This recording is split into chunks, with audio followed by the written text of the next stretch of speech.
Viewer discretion is advised. When people are not listening, then we're doing just as much damage. You know, if they die, all we did was stand there and watch them and walk away. Mandate. Welcome to Mandate, where we navigate fresh perspectives and nothing is off the table. Tonight's guest is from Tāmaki Makaurau, but originally from Pukepoto, up north in Kaitaia. And so she is renowned for her power, her boxing ability, for her grit and her skills. She's a professional boxer, and also she's renowned for not just only her power and her grit and her skills, but also her professional record, which stands with 17 wins and 0 losses, and 6 of them coming by the way of knockout. Also, she's also had a recipient of many awards, a plethora of awards: Best Newcomer of the Year, Best Debut of the Year, Best Female Boxer of the Year, but also Best Boxer in New Zealand of the Year in 2020, and also 2021, Best Female Boxer of the Year once again, and also the New Zealand National Champion, Best Boxer of the Year, and many other accolades and accomplishments that she has achieved. But also she's fought in several divisions: super lightweight, super featherweight, and also super bantamweight. But more importantly, she is a wahine toa, mother of 5, and also an amazing person with an amazing story to share. Please put your hands together for the IBO Super Bantamweight Champion of the World, Mea the Nightmare Motu! Thank you. That was an awesome intro. Oh man, kia ora koutou, Mea and Maro Lovelace Soifua Mo Malangi Mama. Thank you so much for coming on tonight in the studio. It is, like I said before, it's a real privilege and an honour to have you, to have the IBO Super Bantamweight Champion of the World in our midst. And I thought it was just to start the ball rolling, Mea, because we were there. We were actually there at that fight several weeks ago. We were cheering for you. We were rooting for you. It was like, go, Mea. And we didn't realise until later on that you actually popped your shoulder. Yeah, dislocated it. Yeah, dislocated your shoulder.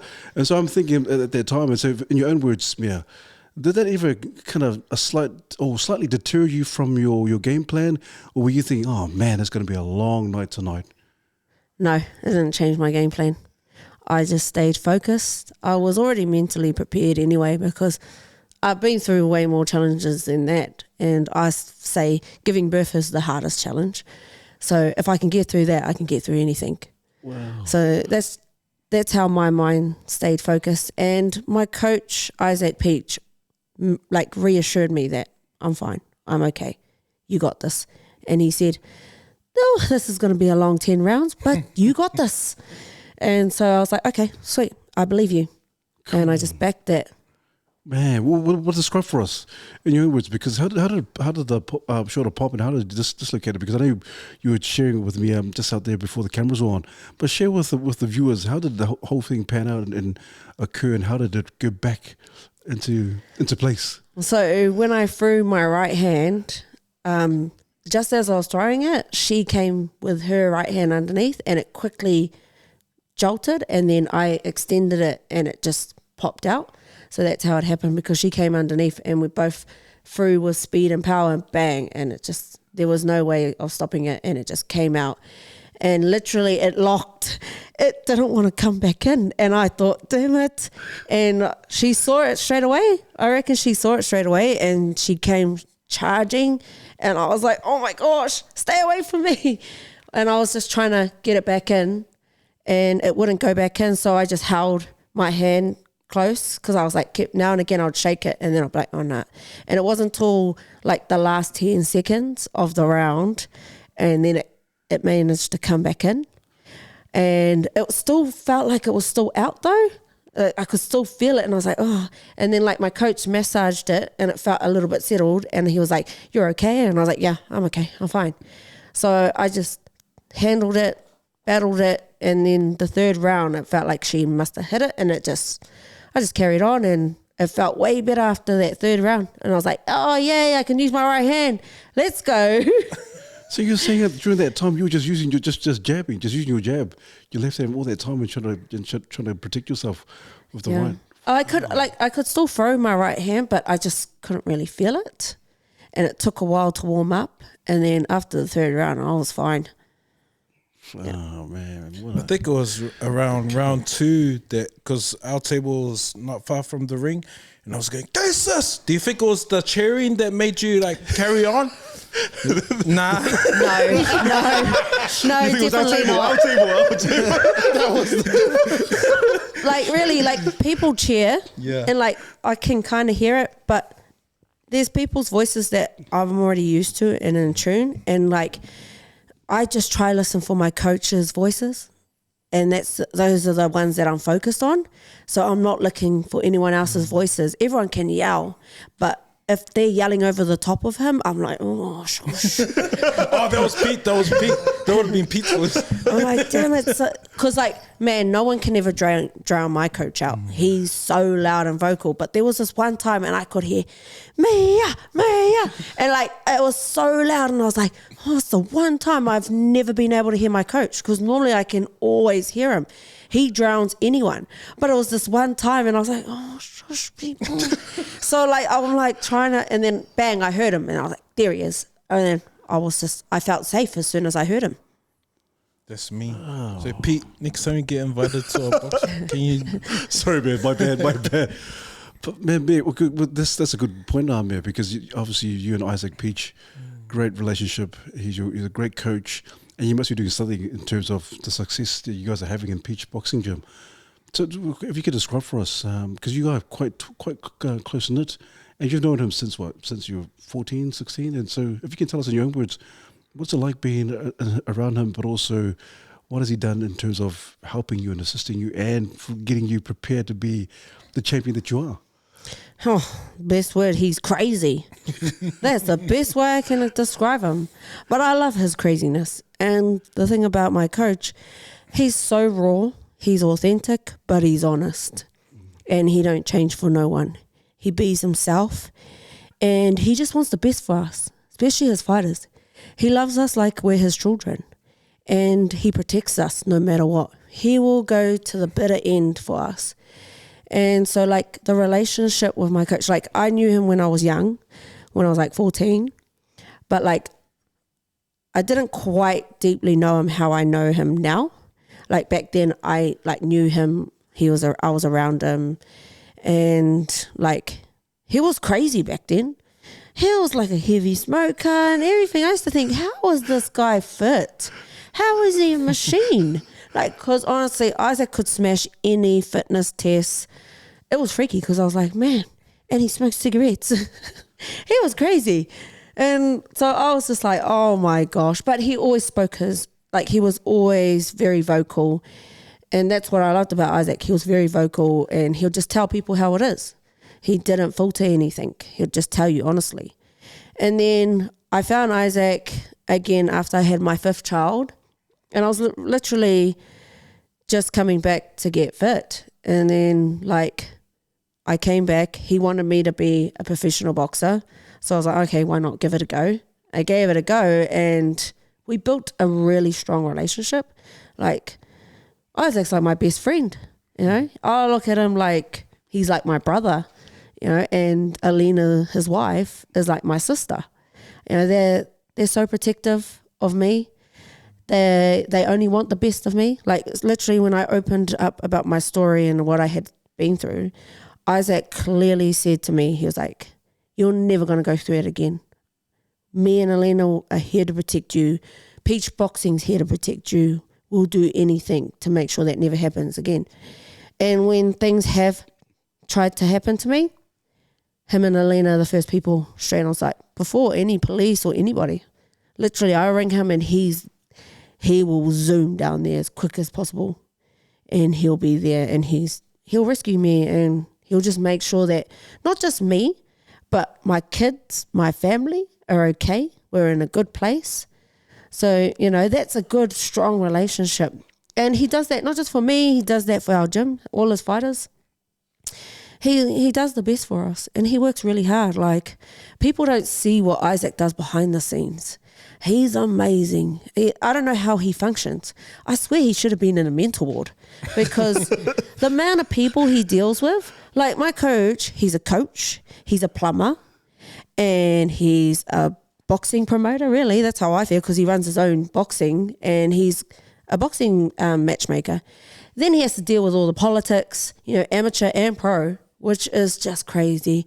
And he's always going toward them, because one thing about Isaac, he hates liars. We all hate liars, and just be honest. If you don't like him, you don't like him. He likes people, he'll respect you more if you tell him the truth. But don't be fake, because he can smell it and he can see it. And he just won't respect you if you're going to be fake and you're going to lie to him. Jeez.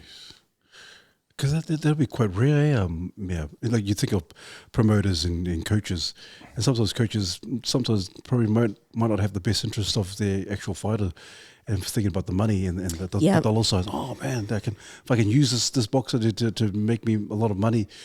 But it sounds like Isaac is real passionate about his fighters, and Jerome said the same thing. He said the exact same thing. Man, I'll stay loyal. If I go to the States, I won't change stables. I'll stay with Isaac. Like, 100%. That's awesome. Hello, That's awesome.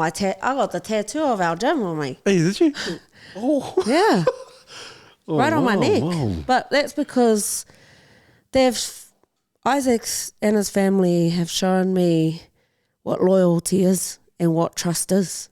They've given me nothing but compassion and love, and nurtured me and shown me what life's all about. They've even given me the tools of like how to run my own business. There's like, because I didn't even know how to pay a bill or anything. And him and Isaac and Alina have taught me that. And that's, I can't, like, some people are like, I thought I was going to drown, but no, Isaac and Alina helped me, and they're so protective. And so are the kids, Zen, Rocco, Apollo, and Jet. They're all four of the kids. They're so protective of me. And when I say like, oh, this person pissed me off, they support me 100%. They're like, oh, they were mean to Mea. How dare they be mean to Mea? It's like they got my back, and I just love those kids. They're amazing. Man, that's awesome. I remember reading about you and Zen in particular. Zen is really passionate about coaching, and that you guys have a really special bond. And I thought, man, how cool that at a young age you had met Isaac, and then to come full circle now and be building this connection with his kids, and then obviously your kids in that sort of circle there. How cool is that for it to come full circle for you? Oh, I still freak out. Like I still, like I look back at it and I'm like, when I was 14, 15, 16 and I knew Isaac and I just found him annoying, and I was like, but he was cool at the same time, but sometimes annoying because he's so full on. And then I fast forward and I'm like, wow, look where I am now. I'm like sitting right in front of his kids, and I'm being a role model for his kids, and it's just like, it's amazing, and they're also teaching me about life too, because one thing I love about children is they give their real, authentic honesty. Kids don't filter anything, because most adults, sometimes they don't want to come on like full straight on. They're kind of like, oh, I'll come around and be a bit gentle, where kids just tell you straight how it is. And it's like, wow, thank you for the honesty, and I appreciate that. It's because for me, it's like, that's how I want to be. I take it way better when people come straight on. When people kind of come around the bush, it's kind of like, oh, you're just being nice. Is it really real? And that's what I love about children. There's no filter. Wow. I'm assuming that you just like that. That there's no filter. You say it as it is. Yeah, I just speak it, say it. I don't need anyone to tell me. Like a lot of people say, oh, you shouldn't be saying this and that. And I'm like, why? Don't silence me. Because if you're going to silence me, then we're teaching everyone that it's okay to stay silent. No, I'm going to use my voice. I stayed silent for how many years? I'm done with that. I want to normalize the uncomfortable. I want to normalize the failure, because it's okay to fail. It's okay to be uncomfortable. It's okay to be ashamed. That's what I want to normalize. And people don't speak about it enough. And the only way we normalize it by speaking it. Because we all go through it. We all go through challenges. We all go through, just constant challenges in our lives, and we get frustrated, stressed, angry, but we don't speak about it because we're ashamed to speak about it, when we should speak about it, because that's what helps us get through. Because when we speak about it, we actually hear ourselves and then we're like, oh, wow, that was a relief. What was I ashamed of? There was nothing really we were ashamed of. And people are just so scared to use their voice because everyone wants to hear the success. But without the failure, you can't succeed. That's how I see it. Man, there's some nuggets there. And just speaking on family, is it because with family fight, yeah? And so I imagine, does that make it interesting in terms of having your families so closely integrated? Are there times where you have disagreements and obviously you have to have uncomfortable conversations because of who you are, but also just for the betterment of each other's families, your unit together? How do you navigate some of those conversations with Isaac as a family man, as an individual, as a mother, aside from also as a trainer and a boxer? We don't even look at it like that. We just speak the truth and just use our voice. Because like Isaac always says, if he doesn't know, how are we meant to get through that in a fight? So he needs to know everything. And when he told me that, like, he needs to know everything about his fighters, because if he knows everything, he can switch it really quick in the corner. Because what happens outside of boxing, people don't realize what happens in boxing, it also happens outside. It's to do with our daily life, because boxing's mental. It is definitely 100% about mental attitude. It's all about attitude. And see, attitude can be at home, your daily life, your work. And if Isaac doesn't know it, then he doesn't know how to change and tell us to support us in that corner when we're in that fight, because fighting is definitely a mental challenge. And we need that. We need our coach to be 100% and know when we feel like we want about to sook out, or when we're being a bit too aggressive in that fight and we're using too much energy. So Isaac needs to know that stuff, because then when he's in the know of it, he'll be like, okay, I know how to tweak that. So like one time in the corner, I was like to him, he said, how do you feel? And I was like, I feel okay. And he was like, no, be honest. How do you feel? And I was like, I'm okay. And so I chickened out, and he was like, don't you chicken out on me. And he switched straight away. He just went full throttle and was like, you're here for your kids. You do this for your son. And then I switched straight away because he knew what I had been through and the challenges I have through at home. And he knew my mental state of mind and what would pick me up. So because he understands and he knows everything about us. And so it plays a big part in boxing, which people don't understand. Yeah. So what kinds of things would you guys disagree? Have there ever been a time where you both disagree on something, where like he's adamant on something, you're like, nah, you just believe otherwise? Oh yeah, we always have our arguments, but we laugh about it because like if he's really serious, and I'll know, which is hardly ever, he'll be like, nah, and he'll snap and he'll swear and he'll be like, nah, don't fucking put up with that. Sorry, don't put up with that. Good. Like, and he'll abuse us and he'll be like, no. And I'll know straight away because of the tone of his voice. And I'll know straight away, oh no, he's serious. Okay, I better start listening. Because most of the time we're always arguing. I'm always getting smart, and then he gets smart, and then I'm like, oh, you're not going to win this one. No, I'm getting you back. So we're always disagreeing, of course. It's never sweet. Like, people always think, oh, you and Isaac must have a great friendship. And oh, no, we always headbutt all the time. He headbutts with all of us. But that's what makes it fun and interesting, because we be ourselves, and that's all he wants. He just wants us to be us. And he always says, don't change for nobody. You guys just be yourself. And he'll back us 100%. Because there's times where I'm like, oh, I don't really feel comfortable. He's like, well, don't do it. Don't do it if you don't want to. And then I'll think about it and I'll be like, oh, no, I think I'm ready to do it. And he'll be like, okay, cool. So he supports it. But if he knows it's wrong, then he'll make a stand and he'll put his foot down and he'll make sure we hear him clearly. Because he'll fight to the bitter end and he won't give up. Like, we'll try it. Like, I'll be like, nah, I'm doing it. No, I'm doing it. He's like, no. And he'll just put his foot down. And then I'm like, oh, nah, he's serious. I better listen. Man, he's a real character. He's a real Yeah. character. He's okay. Sorry, Mea, if we can run it back, you said something about being silent for many years, and I know we heard about your story, and we saw some of the articles, but also the interviews. But in terms of silence, because you right now, like, man, you don't sound like someone who can stay silent, because you sound like someone who's quite vibrant, full of energy.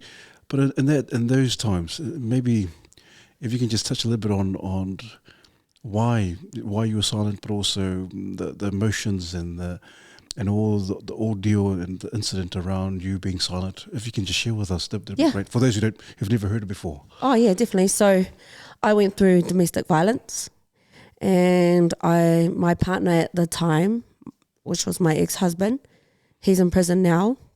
He abused me physically and mentally, and controlled my life for about 8 to 10 years. And for 2 years, I was trying to get out of it. And I was in and out. I was on the run. And I struggled, because I lived in fear. Because I was tired of getting hit. I was tired of getting abused. And I was tired of getting controlled.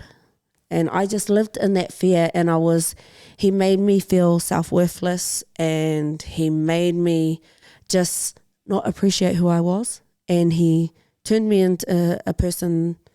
I felt like a monster. I felt ugly. And that's because he just constantly made me feel like that. He would always drill me and say, I'm in charge of you. I control you. I'm the boss of you. And he did. And I allowed it. I accepted that.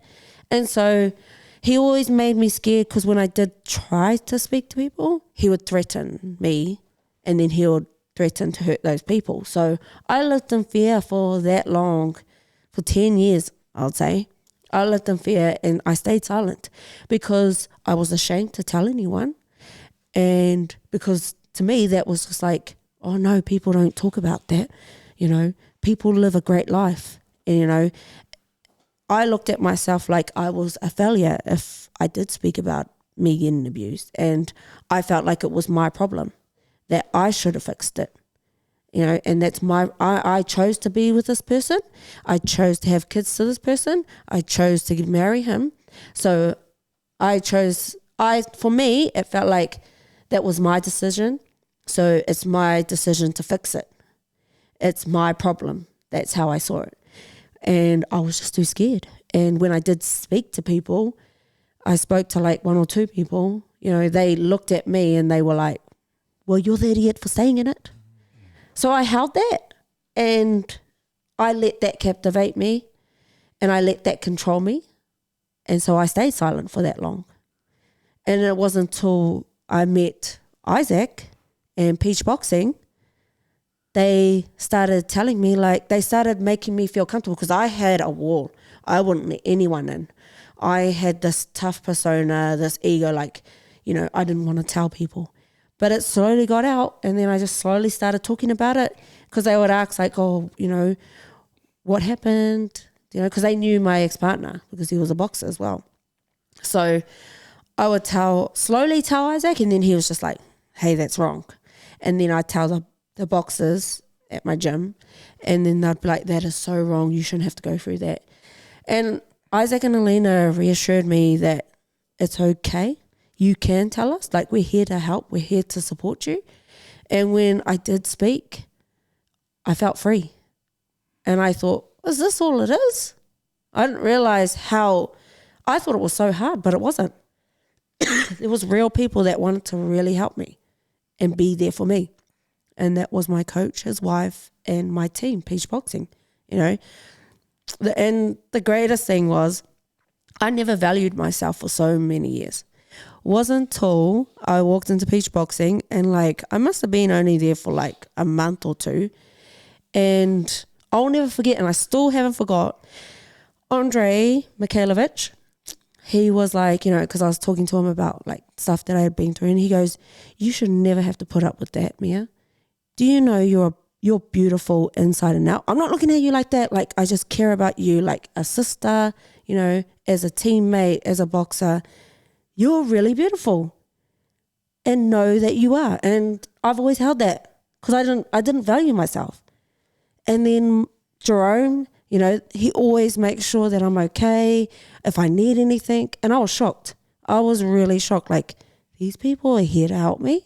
They want to genuinely help me. Not just because what I've been through, but they cared about me, for me. So Cool. that was, you know, they made me, that's how I started valuing. And I started dropping my wall down, and I started appreciating myself because they were telling me, and they weren't just telling me on the one-off, they would tell me all the time. And they would always, and Isaac and Elena would always tell me, we're here to help you. You're never going to go through that. That is just, like, they were shocked too. And like, it took me a while to get used to it because it felt so weird, because I would never speak to people. So when they would tell me, I would be like, I had to reassure myself, like, oh my gosh, are these people being serious, or they're just lying to me? But they weren't. And they still tell me that till this day. And so that's what made me realize, like, you know, it wasn't until like this year when I started speaking about my story, I started to realize, like, wow, we need to change how life, like, everyone in society only talks about success but doesn't talk about the struggles because everyone's ashamed to talk about it. And if we don't change that, we need to change it, because we literally need to change and speak about those struggles. Because if we don't speak about it, then people are never going to change. They're always going to remain the same and just speak about success, because everyone thinks that, you know, once you hit the top, like, I've won a world title, and they think everything's roses and it's great. It isn't. It's still challenging. It's still hard. You still got to work. You know, you still got to wake up to 5 kids every day, and you still got to be a mum, and then you've got to go to work. So you just, it's never easy, because people think it's easy. It's not. It's always challenging, and there's always obstacles constantly thrown at you. But it's how we get through them. Are you going to be an overcomer and get through it? Because that's how I feel. Like, everything that gets thrown at me, I'm just like, okay, I don't want to do it, but I'm going to overcome it, and I'm going to get through it, and I'm not going to give up. Because then what am I teaching my kids? What am I teaching our people? You know? And I want to teach people that it's use your voice, speak, and don't be afraid to be ashamed, because no one likes talking about a shame. Like, people don't even like talking about they don't even like talking about when they're broke or homeless or they need food. People don't want to talk about it. And there's nothing ashamed about that, because we all go through it. We all go through some type of struggle, but it's just different scenarios. But we all go through any type of struggles, you know. And that's what people don't understand, because they just look at that. They just look at it like, oh, you're going through struggle because you're broke. But people can go through struggle at work. They can go through struggle in their sports, their hobbies, you know, and just in everyday life they can go. But it's all different types of scenarios, which people don't understand, and it needs to be spoken, you know. Even when you're stressed, angry, you need to share your emotions, your feelings. Because everyone thinks that you got to have this tough persona, like, you know, especially for males. Like, I feel sorry for men, because, you know, they have, like, for them, everyone looks at them like they're the alpha, you know. They got to be strong. Don't show tears. And I say to my son, if you want to cry, a real man cries. It's okay to show your emotions. It's okay to feel angry. It's okay to feel frustrated. That's why our men lose the plot. That's what I find, because they get so frustrated, it's all built up, and then they end up lashing the wrong way because we silence them. And because they have this, everyone looks at them that they have to be tough and strong, you know, and they don't. They're allowed to break. Allow them to break, because it's okay. But it's how they get back up. We need to nurture that. You know, we need to give them the coping mechanisms, the tools to help our men, and just even not just our men, our females, our kids, everyone in life. We need to give them those coping mechanisms, because not everyone has it. Not everyone's been taught it. And that's why everyone stays silent. Oh, mate. Man, you just threw some bombs already. You threw some bombs, all right, man. I totally took what you're saying. And just because I can imagine back in those years when you were kind of silent and your ex-husband was doing what he was doing, and you're kind of isolated in those thoughts. And even when you did tell those people or those whoever they were, hey, I'm going through some stuff, and they said, oh well, you're the idiot for staying in the marriage. That would have been crushing because you're trying to look for help or get help. And then they turn around and say, "Oh, you're the idiot. Yeah. You're the problem. You're the one who's probably the one that should be pretty much saying, oh, well, it's just deal with it on your own." Yeah. And then to flip it on the flip side, to get someone and you join peach boxing and you get people saying, "Hey, now you're all good. You're beautiful. You're great. You're in building up your self-esteem and your self-worth." Yes. That would have been, and it's so sad because that would have been very foreign, like you were saying. Very foreign for you to hear that. And I know a lot of our people as Pacific Māori, when you do compliment them, oh yeah. Yeah. And really don't. We kind of pull off we and pull we're off, like, yeah. like, do you really mean it? We so- become judgmental yeah. and then we look at them and like, they're just lying. But kudos to you for pushing through and finding the right people and the right supports and conquering those demons and getting out of the situation. But I got to ask, your kids, because I know your kids would have seen all of this unravel. How, in your own experience, in terms of your kids, what's been the not only the learning for yourself, but also what's been the change or the things that you've seen of your kids in terms of the incidents from the past until now? Has there been something in terms of affecting that has really affected them or been embedded in them, or are they kind of we're all good now? We're all good now, Mum. My kids are good now because I'm at peace with their father. Wow. I have forgiven them. And they say like, that was probably the most hardest thing for me to do. But I had to look at my kids and not look at me and him. You know, we get so captivated in ourselves and how we feel, not realizing that how we feel, our kids feel, and they see it, they hear it.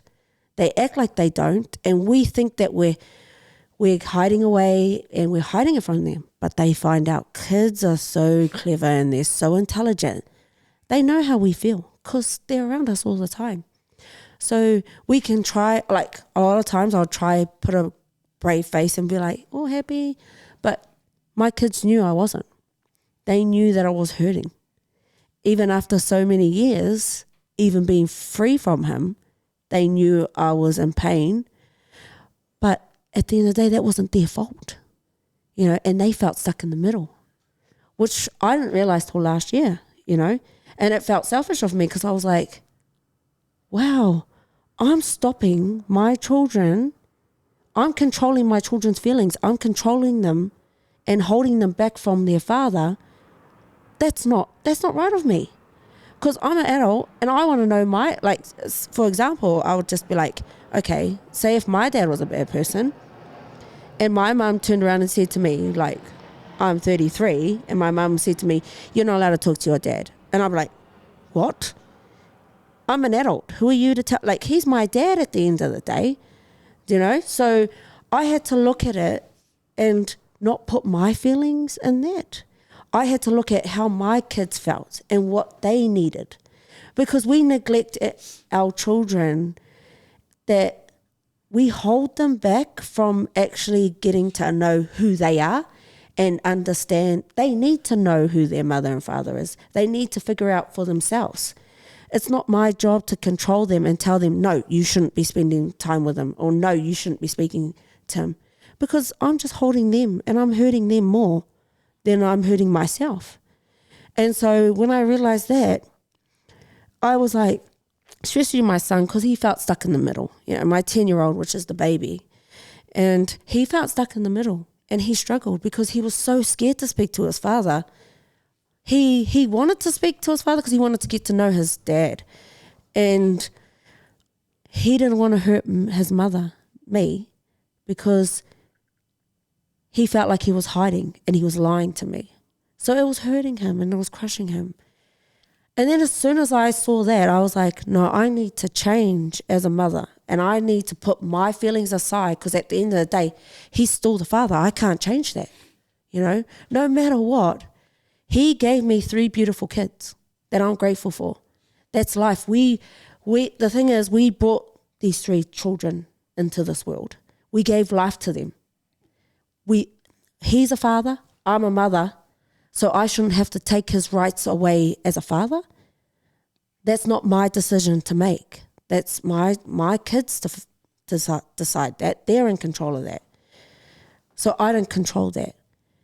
So when I dropped that guard and I thought, okay, I'm going to come back to peace, I like literally was like, you can speak to your dad.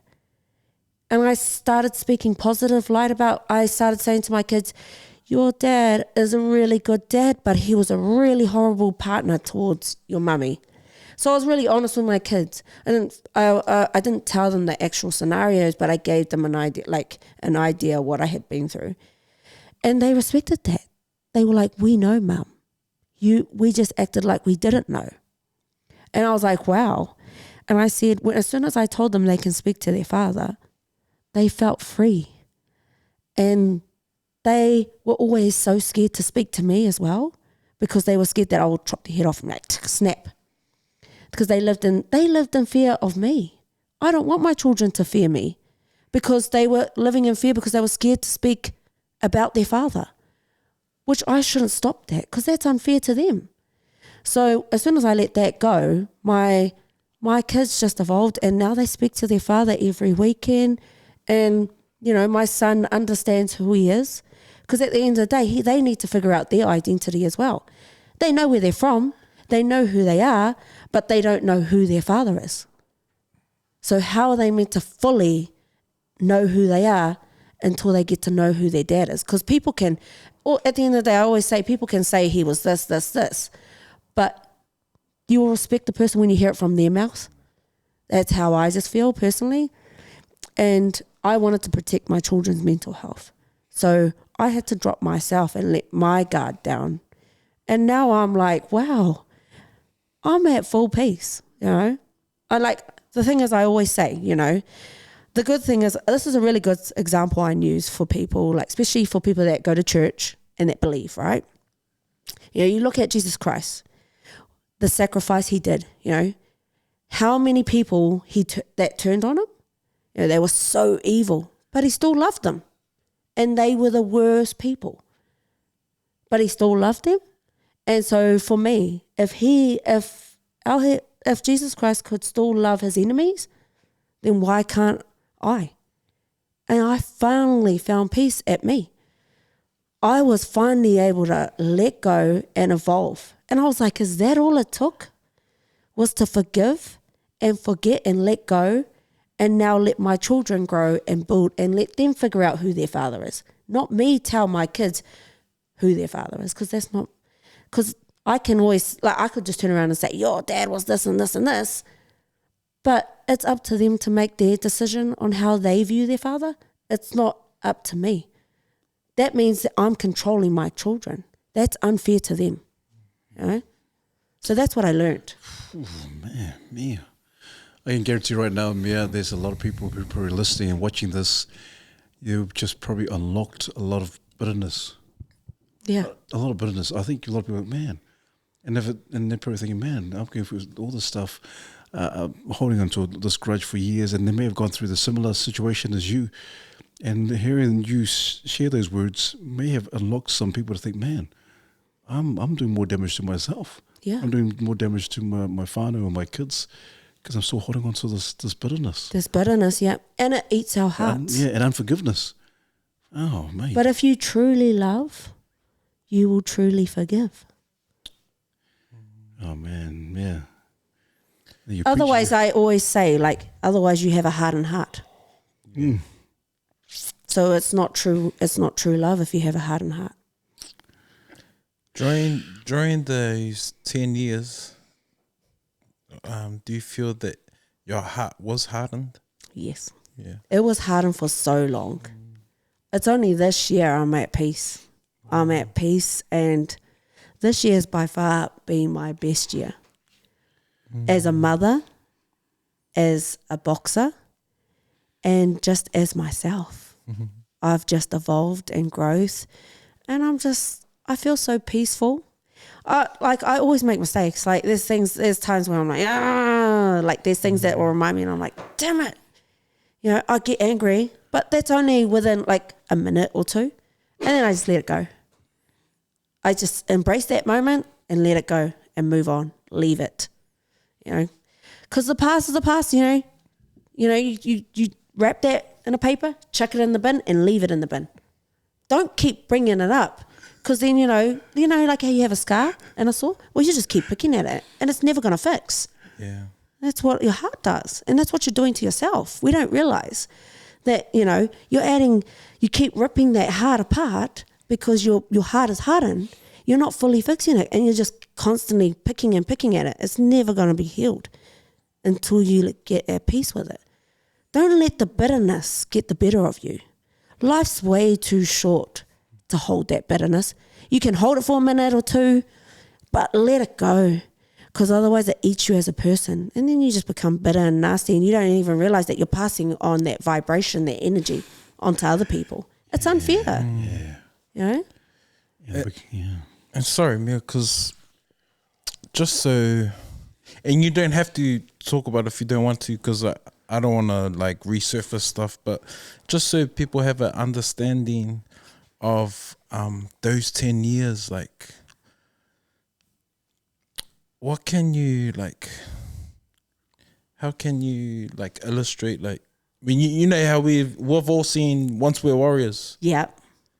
Did you see, like, did that resemble your life? Or Yeah, okay. very similar. Wow. Very similar. Like, I'll give you a scenario. Like, I was sleeping in my room. My kids were in one room, and it was about 3 a.m, and he walks in with a crowbar. And I get beaten by a crowbar.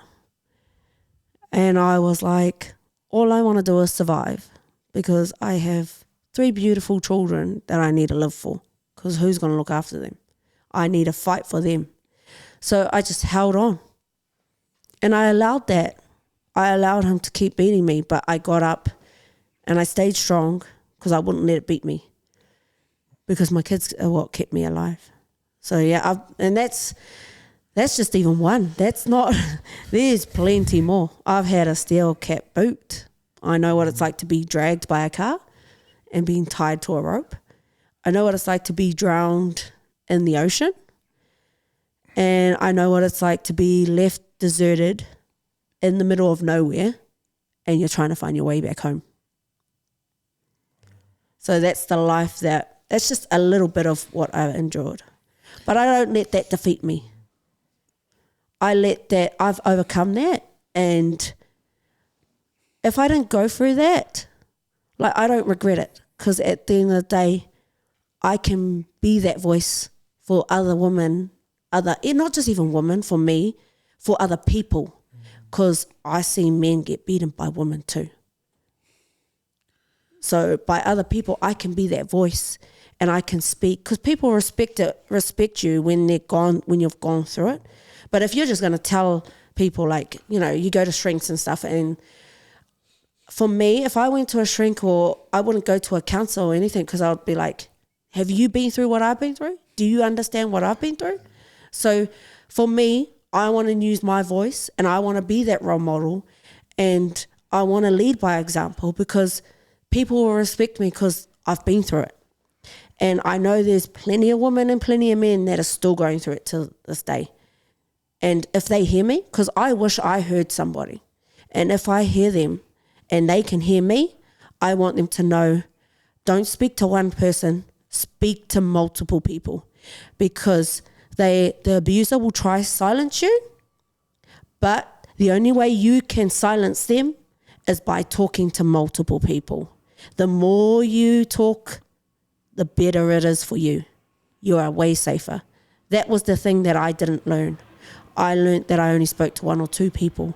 But I wish now, I look back at it, if I spoke to so many people, like 20 people, police, you know, friends, work, the word will get around. And more people will know, and then they start hiding. Then the abuser's like, oh no, everyone's starting to know who I am. They'll try silence you, but the more people they know, their eyes are all on you. So that's what I want for the people that are going through any abuse, domestic violence. You know, speak to multiple people, even if they tell you that, oh, you're the idiot. No, carry on speaking. Keep using your voice. Don't give up. You know, fight, because you didn't hold on for this long. So carry on and keep going. Justice, and thank you, because, you know, the saddest thing about the story is that this is a reality to a lot of our families. Yep. And this was a couple of years ago when I think it was like 1 in every 5 homes experienced domestic violence. So you can walk down the street, every 5th home, someone's experienced some sort of domestic violence. And, you know, you're getting all these accolades now, and people see this, the glory, but they don't know the crap that you went through. And we've just met you tonight, like, personally, and you are beautiful. You're this, you know, there's this gracefulness that comes, that oozes through you, and just hearing a little bit of your story is like, man, it gives hope to that woman, to that man, to these families, to these children who are going through the same thing. That there's this hope, and you being that voice and that advocate, it's oh man, it's amazing. Powerful, man. And like every time I look at you, like even when you're talking, and I didn't even know the story, I'm like, I was getting emotional. Okay, man, this person is amazing. and like, we got daughters. We all have daughters, and I got an 18-year-old daughter, and you know, I'm blessed that we get to meet someone that our young women get to look up to. So thank you so much, sister. I think they should be doing a movie on you, man. Thank you. I reckon one day they will, but yes, such a amazing story. And what is, like, you went through all of that. A lot of people would have wanted to give up. Yeah. What was, other than, so it was your children that made you hold on? Yeah. So like the biggest thing, you know, what gave me the biggest strength was my daughter, and she still to this day has not forgotten it. She put her life in front to save her mother. And the courage, she was only 8 years old at the time, the courage and the strength that my daughter showed me, I was like, why can't I do that for her? And she's only 8 years old. And she wanted to sacrifice her life for me. And I was like, no way. I am going to be resilient. I'm not going to back down, and I will fight to the bitter end, and I will sacrifice my life because my daughter was willing to give up her life. And, you know, the greatest thing that I learned, you know, like you're talking about daughters, you know, for me, you know, I don't want the same thing for my daughter. Yeah. So one thing that I've built, that I've taught myself and I've learned just recently is to build trust with my daughters. Like, you know, my daughter, she was like, there was one challenge that she had at school. You know, she had a vape, and she's only 14 at the time, and she had a vape, and she gave it a go.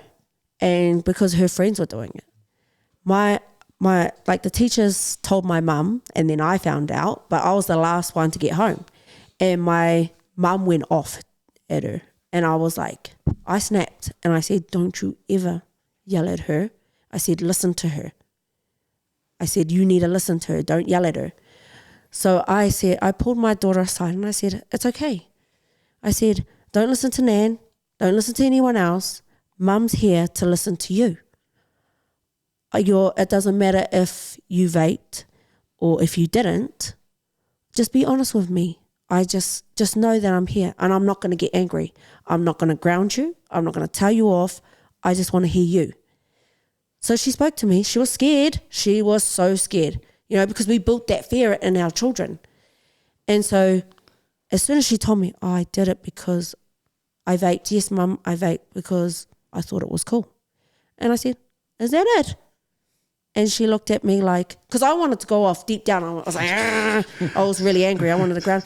But I had to make sure that the way I approach it, because I want my daughter to trust me and come to me about anything. So when I'm looking in her future, So when she does meet somebody, she's comfortable at telling me like, oh, mum, this guy lifted his hands at me. Oh, this guy yelled at me. And I can talk to her. She can come to me comfortably. So it starts off with baby steps first. That's what I learned. And I was like, well, I need to start now before she gets older. Because, you know, back then when I was a teen, my mum didn't teach me that. She just always would be like growl me and I would just stay silent. She's already silencing me, which she didn't even know she was doing. And so she'll be like, go to your room. That's it. You're not getting this, that. So I've already built fear not talking to my parents. And we don't realize we're building that. We don't realize that we're silencing our kids by doing that. You know, get to your room, or you're doing wrong. Instead of actually helping them and giving them the tools and listening to them. Because we don't listen. We literally just see they done wrong. So we yell and snap. And that's how we build fear. And so that's why I didn't want to build with my daughter. Because as I'm looking into her future for when she does meet someone, she can come to me comfortably and talk to me about anything. And now she does. You know, and even like when she tells me about her friends and I'm like, oh, I don't want to hear it. Like it's the last thing I want to hear. But I have to turn around and be like, oh no, I need to listen to her because she needs to be heard. So I'm constantly looking in that future for when she does, so I can help her and prepare her for when she does get in that situation. She'll be like, Mum, he yelled at me. And I'll know straight away, hey, he's wrong. He's not good. And then I step in, do it the right way. You know, that's how we start. That's how we teach our children. Man. Getting parenting advice too. Man. But straight up, like, quite a timely conversation and reminder, like, just with everything, because, you know, our generation, the way we were taught, and that, you know, it was always that fear, and sometimes we only do what we know best. Yeah. Like, you know, what's been taught to us. So it's been passed down. It's been passed down. And so if like each generation has passed that down and built the fear without even realizing, because they think that they need to build fear to stop that behavior. But no, they need to be heard. We need to have an understanding and give them the tools. So good. Not yell at them and abuse them. Because then, look, we're teaching abuse. Yeah, you're right. Not realizing.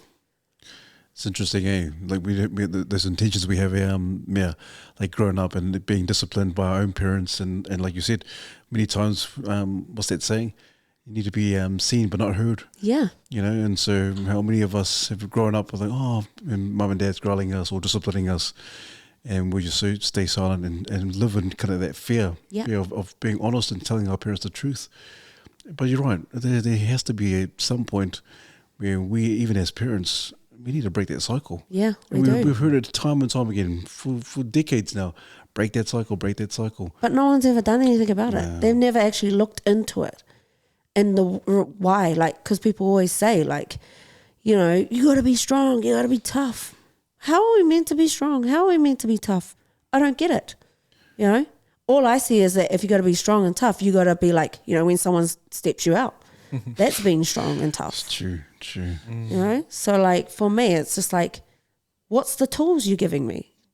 So there's no coping mechanisms. There's nothing. We haven't been, it's all just say. There's no actual doing. No how-tos, eh? Yeah. No how-to. Well, because it's interesting. That's a good point, because for our men, especially for your son, what are some of the tools you're kind of giving your son in terms of manhood and being a young man and being a good citizen as a man?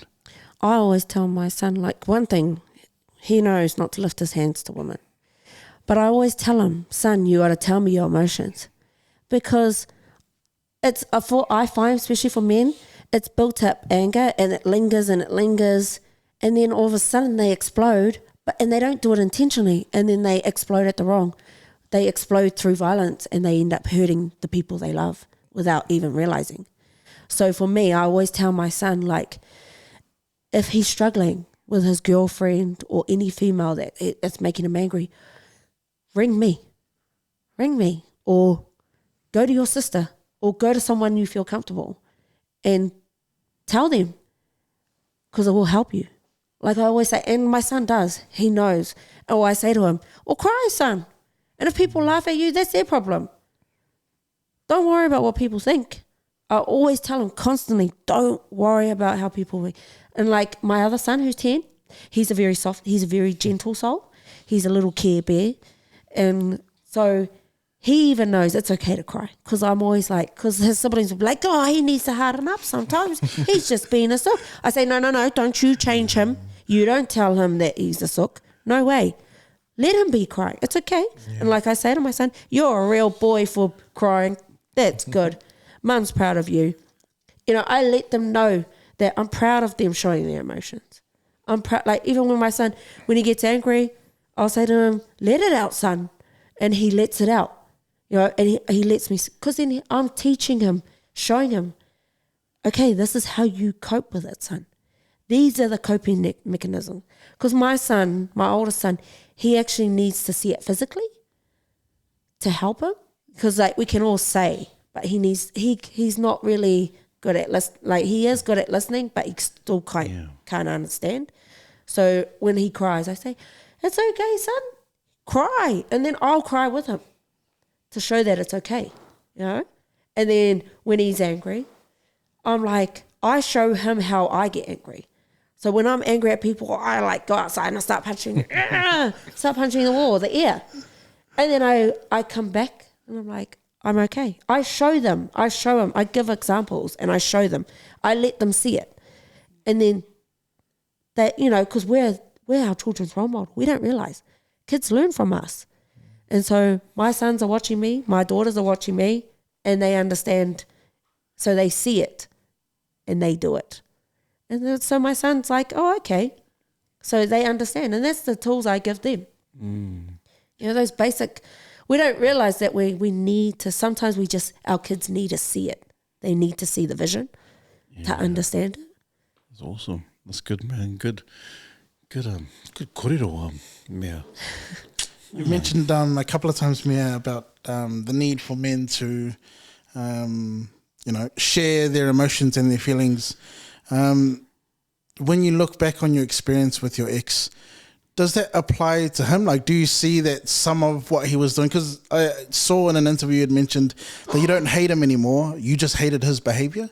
Yes. So when you think about that behavior, was it a lack of being able to share who he was and how he was feeling? That kind of, was that a common theme, you reckon, if you sort of reflect on that? Yeah, I look back at it and it's not his fault. No one taught him how to, all he saw was his dad beating his mother. So it was normalized. You know, so that's all he saw. That was his surroundings. And that was okay to him. So to him, he had never been shown that it was okay to be sad. It was okay to cry. And that's why I truly believe why they push to drugs, alcohol, and why they go to gangs, because they need to feel like they're cared for. Because, you know, gangs give that, oh, you're my bro, we care for you, we're here for you, we ride or die. No, not at the end of the day, they don't really. But that's, for me, I've noticed, and I look back at my ex and he wanted acceptance because he didn't get in from his father, because his father had this strong, tough persona. And, you know, and that's all he had to lead off by example. So he went to the gangs for that need of feeling loved and cared for. And, they wanted him. And that's why I feel why he went that way. And it's sad because he didn't know how to express his feelings. He didn't know how to control his anger. He had no understanding. He just saw if he got angry, he lashes out at people. He hurts the people that he loves because that was normalized to him. You know? And that's the sad thing. It was really sad. You know, he didn't actually get a proper childhood. And that's why I don't want for my children. I want to make sure that I've equipped them for all those coping mechanisms. That's the most important thing for me. I don't really care about schoolwork. I care about I've taught my children and prepared them for life. I've given them their coping mechanisms. That's the most important thing. That's a priority to me. Teaching my children how to love, how to express themselves. That's so important. That's awesome. I love that.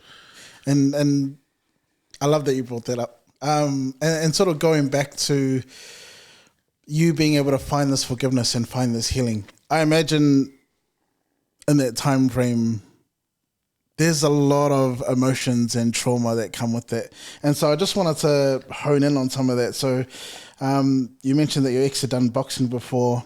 And I wonder what the experience is like, because I imagine there's some, you don't want to talk about it, you want to avoid it. Then there's frustration at him, frustration at yourself, a wide range of emotions. So when I think about you boxing and then your ex-boxing, I'm like, was there ever a time where like even just the association of like boxing is scary, where it's like, shit, he did this. Yep. Now, but it's something I'm good at and I'm doing. Like, did you have to kind of distance that association in your mind mentally to like, Yes. make it something enjoyable for yourself? Yes, definitely. So like, that's why I never wanted to come back to boxing. And when Isaac said to me, oh, you're going to be the next world champion, I was like, oh my gosh, I've heard this before. But not towards me, I've heard it in my ex. So I was so scared of taking that leap and being like, oh, but this was his thing. It's not really mine. I need to find my own thing. So I was so scared. But then I thought, no, why don't I give it a go? Because at the end of the day, I need to look for me. And if boxing is for me, it's for me. And I'll stay in it. And it's my choice, not his. I'm not living under his shadow. Because that's what I thought. I was like, oh, I'm following his steps. I'm following his shadows. But no, I didn't. I created my own style. I created my own boxing journey. You know, I didn't live under him. I didn't live under his shadow. But the first couple of weeks, not weeks, I'd say the first 6 months, I kind of felt like I was living his shadow. And it wasn't until I got in the ring and I had my first fight, I was like, no, this is me. This is not him. And I finally felt free from that, you know, because I was so scared. I wasn't scared of boxing. I was scared of living under his shadow. You know, I thought I was living his steps. But as soon as I've had that first punch in the ring as a professional boxer, I was like, well, this is so me. I am Mea. Yeah. So I felt free, yeah. So, yeah, I definitely did have challenges for the first couple of months. And then I evolved and realized, no, I can create my own destiny. Don't live under someone else. That's cool. I love that. And another thing you mentioned, you sort of talked a little bit about faith, and if I recall correctly, faith was something that you had growing up. Yeah. And I imagine, you know, falling pregnant, and then, you know, we've talked about shame and like being silent. Like, was faith a part of, because it's always a double-edged sword in terms of like faith can help you, but also the expectations of faith can cause you to go further into silence and like, oh, crap. Yes. Like you have to fall into line to feel accepted again. Yes. Was that the case for yourself? Oh, 100%. 100%. You know, I was brought up in faith. My mum was a strong believer, and I respected my mum. No, one thing, I always respected my mum. I always honored my mum, because in the Bible it says, you know, it's one of the commandments, honor your parents. May your days be long on this earth. So I honored my mum. I listened to her, but man, was I scared, because it was something I didn't want to do. But at the same time, I knew I had to listen. And so that's why I was so ashamed and I was so scared. And then I was also scared to speak to my mum about it, any of the struggles I went through. And when I did speak to my mum, her was forgiveness. So for me, it was like, oh, damn it, okay, I must fight. And we don't believe in divorce. So very strong on don't believe in divorce. So my mum always taught me, you know, always forgive and, you know, trust in our Heavenly Father. So I did that, but it was very hard. And that also kept me silent as well, you know, because I was too scared. I was more ashamed of letting my parents down, when really I was letting myself down. And I wasn't being true to my faith, because I was lying without realizing. I thought I was honoring my parents and I was respecting the Bible, but I wasn't. I was lying, because I became a hardened heart. and I wasn't truly loving. And that's why I say, like, you know, with that heart and heart, true love. Now I truly know what true love is. It's not just about loving someone, it's forgiving as well, which is the hardest thing to do. So, faith had a big, that was 50%, I would say. 50% of part of like my struggle of shame and embarrassment. Because the worst thing is I hated letting my parents down. And my mum, you know, she was a solo mother raising her children, like her 4 kids. And I appreciate what my mum did. And, you know, the greatest, like, I was angry at my mum at that time. But now I'm happy because she taught me about faith. You know, and faith, without my faith, if I didn't know that knowledge, then I wouldn't be as strong as I am now. And I wouldn't be as so forgiving. Because faith also taught me forgiveness. So without faith, I wouldn't have learned that. That's cool. You explain, like, you said that in order for you to forgive, you got to know love. Where did you see that love? You've explained it in your kids and through the people at the gym. And, like, in order for me to really forgive someone, I got to know what grace means, you know. And for me, the only unconditional love I think about is like what you explain, like Jesus Christ, like God. That is my love. That's where I got my grace. Wow. That's where I went at peace, because how did Jesus do it? I still, like, you know, how did he do it? I look at it and I'm like, how kind and caring he was, and he was still peaceful. He still loved his enemies. That's powerful alone. And I still look back at it and I read through it, and it's powerful. We don't realize, because like we don't fully intune it. We just read it, but we actually don't intune into it. And I really intuned in it. I solely just looked at it, envisioned it. Like, could I do that? And I was like, he physically walk through that. So how come I can't do that spiritually? Because he physically, which is painful. That would be horrible, because I'm like, oh, imagine that, doing that in real life. So for me, I'm like, it made me realize what our body can actually go through. You know, we actually find excuses for ourselves. But I look at, you know, Jesus Christ sacrificed so much. He was so powerful. And he actually given the tools. He's actually showing us, like, if you read, he's actually given us the tools. Our body is capable of doing anything. We can break a bone. We can starve for months, but we can still survive. But it's our mentality that gets us through life. And how strong and how powerful is our faith? That's the test there. Do you truly believe in your faith? Do you truly trust in him? Because if you truly trust in him, you truly love him, and you truly forgive. And you're expressing and you're allowing his faith to come into you. You let go. You know? That's how I just look at what Jesus Christ did for us. Constantly look back. So when I do go through challenges, I'll just read my Bible and I'm at peace. Like, people don't know that side of me. I keep that quite hidden, because, like, for me, it's just, that's something I keep to myself, because I feel like church, for me, church is in my heart. Church is at home. That's what church feels. Because, you know, I don't really tell people, because that's for me, and that's what I keep to me, and it's very sacred to me. It's awesome. Because some people just laugh and think, ugh, why do you believe in that? Yeah. But I don't. And I don't like it being insulted. I that's why I don't really speak about it, because it hurts me when people do insult my faith. So that's why I just keep it to me, because I only need to have a relationship with him. I don't need to show everyone that I have a relationship. But I just keep my relationship with him. And, you know, even for boxing, whatever's thrown at me, I just put all my heart, soul, and faith into our Heavenly Father. You know?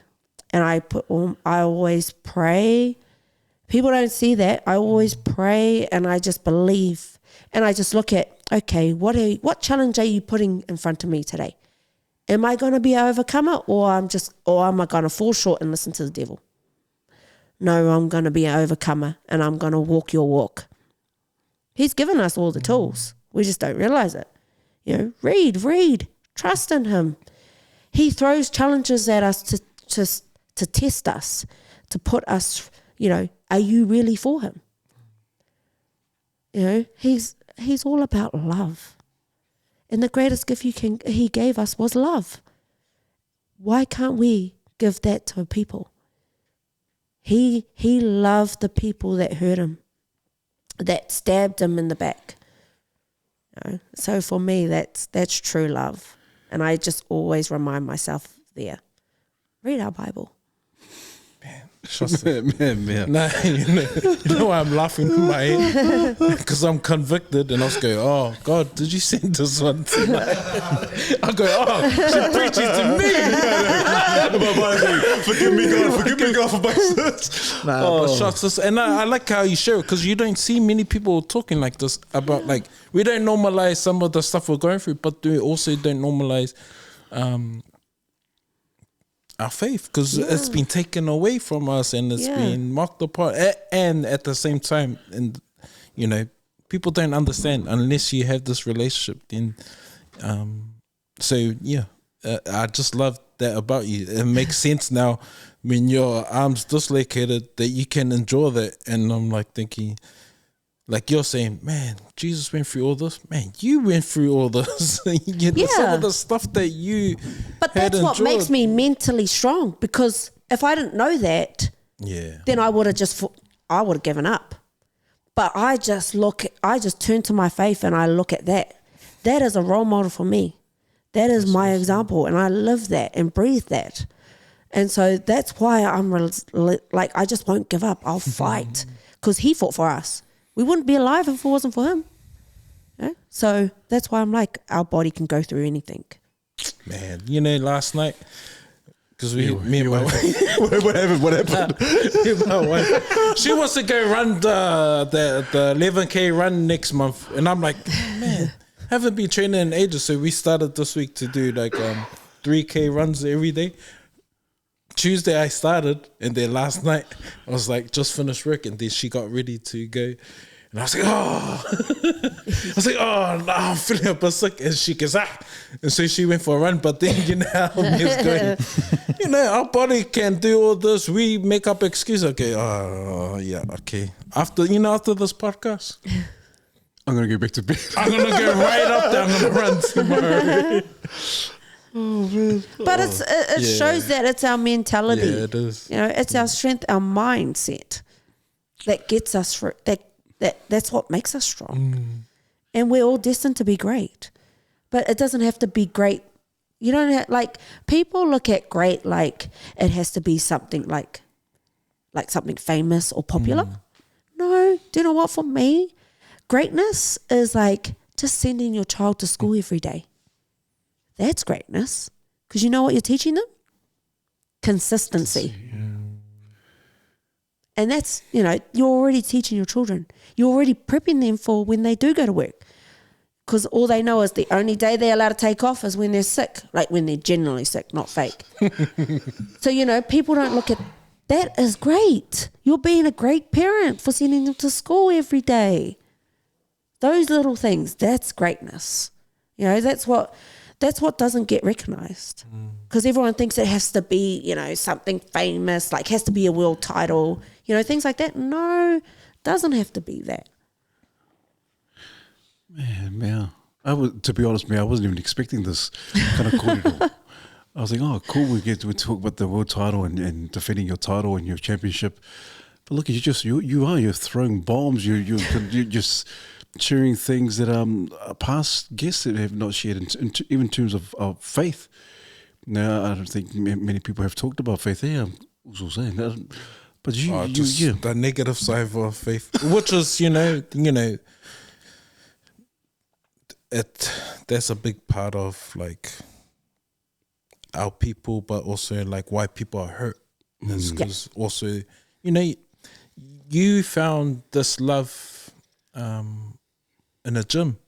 Yeah. You know, those guys personified what grace looked like and affirming to you. But it's sad that some of our churches don't do that. A lot of the backstabbing, the judgment comes from the people of faith. And you know, we got to realize like that, you know, we serve a perfect God with imperfect people just like us. And if we, I guess, navigate like, I don't know, as we continue to live out what God teaches us, then we can build, you know, a better community. And, Yes. And I love the community that's built around you. And you personify that, like you continue to show grace and love, and you guys affirm people and encourage one another and believe in each other. Yeah, That's the biggest thing is believing. You know? So really be strong to your faith and you'll believe in people. It's interesting. It is interesting, yeah, because you're an embodiment of your faith. I think a lot of people can speak about faith, and regardless if you're religious or you're not a believer or whatever you believe in, or atheist, but you personify that in real life. You know, you love on people, grace, forgiveness. You went through some atrocious times and horrific events in your life, but look who you are. You're still here. You're sharing. You got a voice.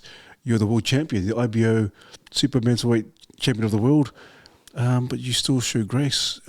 And I don't know. I don't even know if I could even, like, you know, I'm a believer of myself, but even, it's kind of like when the rubber meets the road, Yeah. Can you really do it? Yeah, can you really do it? Can you really do Yeah. it? Can you really stand up and say, hey, yeah, I'm a believer, this is my faith. And I think that's where the true test is, and where the you know, we sit, when people kind of say, hey, okay, you're really truly tested during the hardships, do you really stand up and really stand up for your faith? I love that. I love that you're quite confident. You don't shy away from it. No, And even if you say, oh, I don't have to share with everyone else, it's my relationship with it between Jesus and myself. It's so cool. I reckon it's so cool that you're able to share with the brothers as well. But I do like the fact when you talk about the physical and spiritual. But I love it. I 100% agree with the mindset. Yeah. Because how many of us in here, we physically, we can push ourselves to certain extremes, but physically. But how many of us in here mentally can overcome a lot of the hardships and push ourselves? And you said greatness. How many of us can push ourselves to greatness, whatever the level of greatness it may be? But how many of us in here can really push ourselves to the extreme mentally?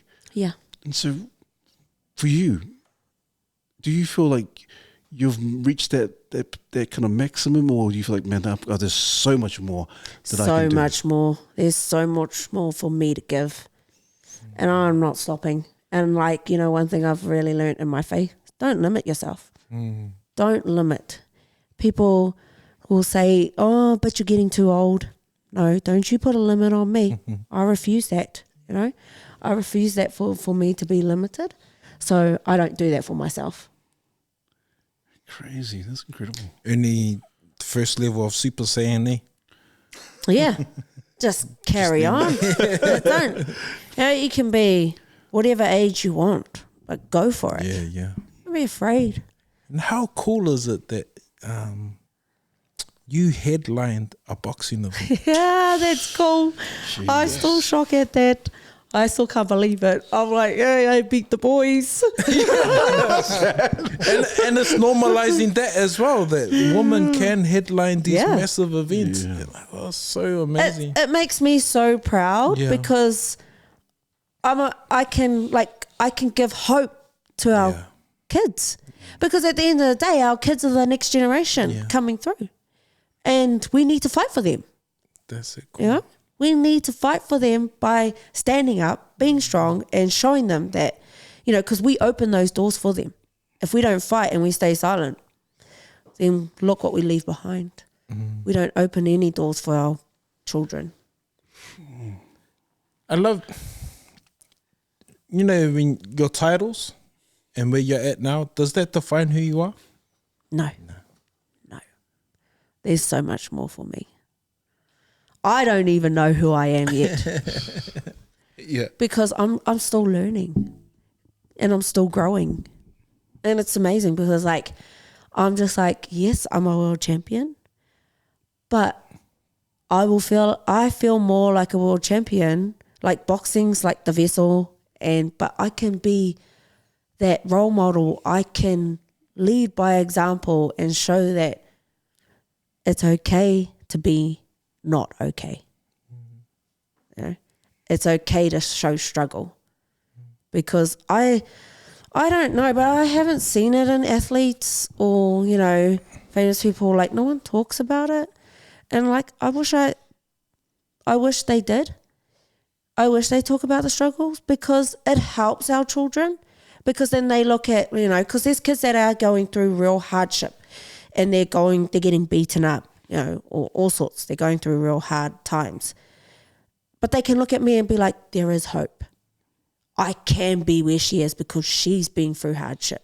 Even for our people, you know, people that are like me, it gives them that hope that, oh, she's been through that, so I can do what she's doing.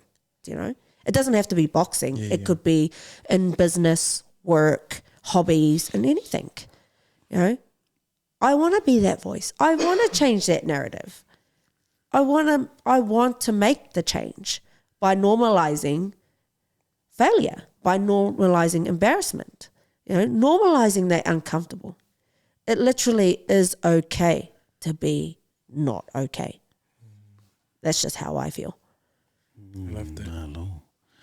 Hello. You're an entrepreneur as well. You're a businesswoman as well. Are you running your own business, Mea? No, so like Isaac's just teaching me, like, so I've opened my own business because as a professional boxer, and like I've only just learned. So my business is the Nightmare Limited, which I like literally was like jumping for joy, because I didn't even know how to open a bank account or how to run a business. I was like, I said to Isaac, like, really, like, this is ridiculous. I could never do this. But he's just guided me and taught me all the way through. And he's like, you can do it.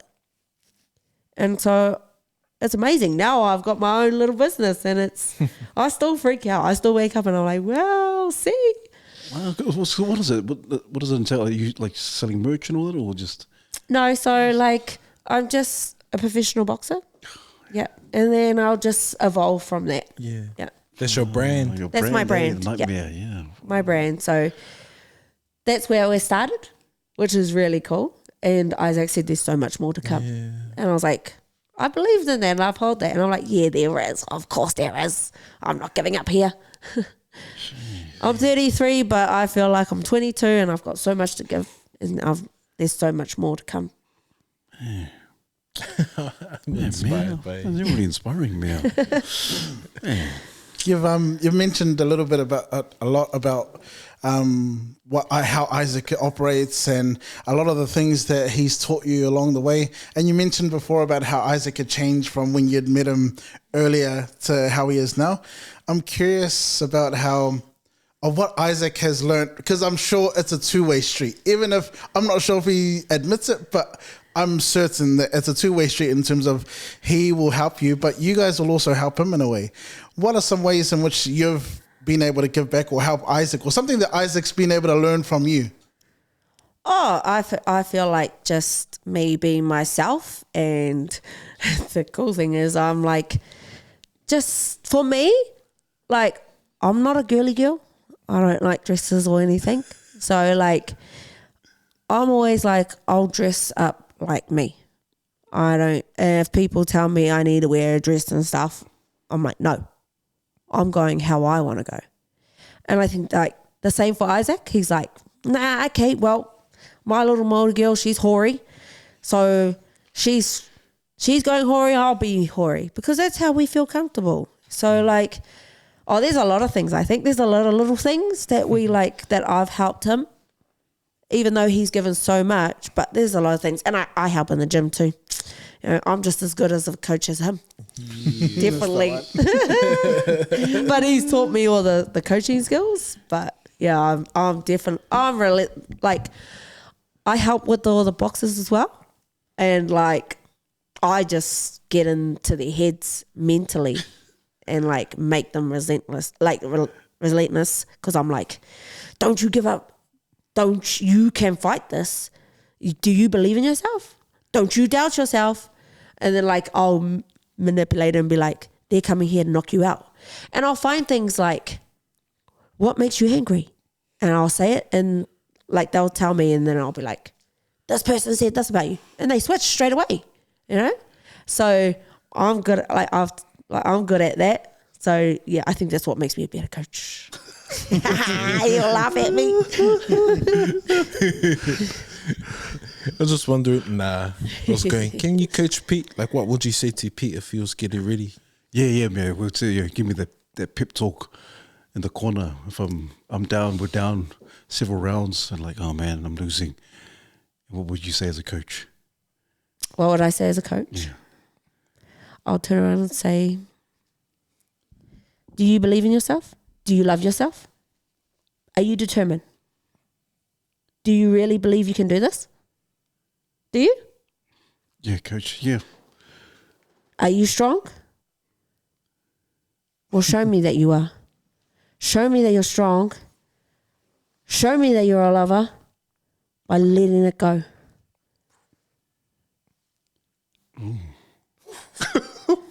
I know it's really, I'm really in tune with people. I know like these things, like for some people, they don't want to hear the negative. They want to hear the kindness. That's what encourages them. Some people want to hear the negative. So not everyone's the same. Yeah. Each person's different. And so for me, I felt like you were more of a gentle soul. And kindness is what boosts you. Yeah, I was going to give him love, the right hook. Yeah. But you know, for you, that's what motivates you. That's how I feel. That's coming from my. So I normally go on how their energy, how they're feeling. I kind of pick it up like that. It's awesome, yeah. Real intuitive, eh? Yeah. So you got to really, really be in tune to that person and how you can trigger them. So yeah, because not everyone's boosters by negativity. Some people boost by love and kindness and by knowing how great they are. Yeah. That's what builds their mentality. And then some are negative. Yeah. That's cool. You're giving you a bit of a glimpse, a bit of a glimpse into the boxing world. That's cool. Yeah. Would there be an opportunity if someone needed to get a nice slap in the face? Like, come on! If there was always that opportunity that would arise, and you think, man, this is the person who only listens to physical. Oh yeah, definitely. I've had that once. On you? Yeah, I've had that once. No, like he's just because he was like my world title fight. And I was just like, why isn't she waking up? Because I was so like in la la land. I was like, because I was just focusing on like, oh my gosh, I'm tired. My back is hurting. And he's like, wake up. And I was like, oh yeah, wake up. I'm fighting. So, you know, there's sometimes, that's why it's important for him to understand and know who we are, because he knows what triggers us. He knows when we're down or when we're like, we need to wake up. And then like, he's like for Andre, he's had to slap him and like just fully abuse him for Andre to be in tune and build courage and trust that what Isaac's saying is that he needs to harden up. So, and it works. It works for Andre. You know, he loves it when the coach is abusing and yelling at him, because that's how he switches and he becomes brutal. And then with Jerome, it's different again. Yeah, Isaac has to be a bit different again. So, yeah, I don't know how he does it, because I freak out. It's amazing, because it's like, and I learn by a great role, because my coach is a great role model. So I learn from that, and I learn from him. And that's how I stay in tune with people. He's taught me that, because I watch how he is towards us as fighters, because we're all different. We're not the same. So he changes. His voice changes. His attitude changes. It's all different between all of us. And it's really amazing. So that's where I've learnt too. It's cool, man. Yeah. It's kind of cool hearing you talk about that in terms of like from the outside perspective. You know, we use the word abused in terms of like, you know, slapping, swearing, whatever. But the key difference being that the fighters trust his judgment.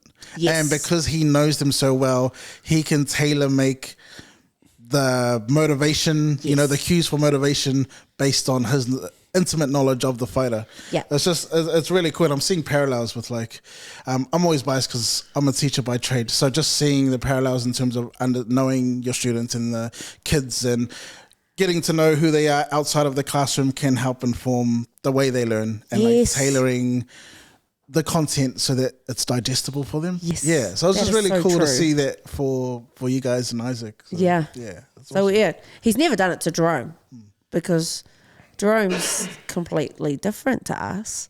So it's amazing. He's always been like, he's real gentle with Jerome. He's very like, his voice changes, very toned down.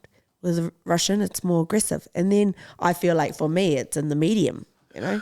It's only when I like wimp out or when I need a switch, he'll raise it and then he drops back down. But yeah, so he's constantly different. And that's why I feel it's important to know who we are, and it leads by example. So, you know, Isaac's done an awesome, amazing job, and he shows that in all our kids as well at the gym. It's amazing. That's cool. I love that. Jeez.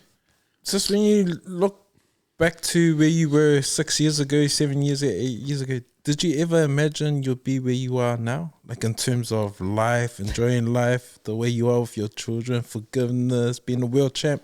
Did you ever see that light? Like, Never. I actually didn't see no light. I just saw I was going down and down and down. And I was like, how am I going to live? That's literally how I thought. Like, because I didn't know how to live. After I had fully left my partner and he just let go and left me alone, I didn't know what to do. I was like, oh my gosh, how do I survive? Because I had no understanding. I didn't know how to do it. So if you asked me 6 years, 2 years, 4 years ago, I literally thought I would still be in a hole, you know, or not even alive. That's how I visioned it. So it's amazing. Now I look back and I'm like, wow, I'm so proud of myself. well done. Yeah.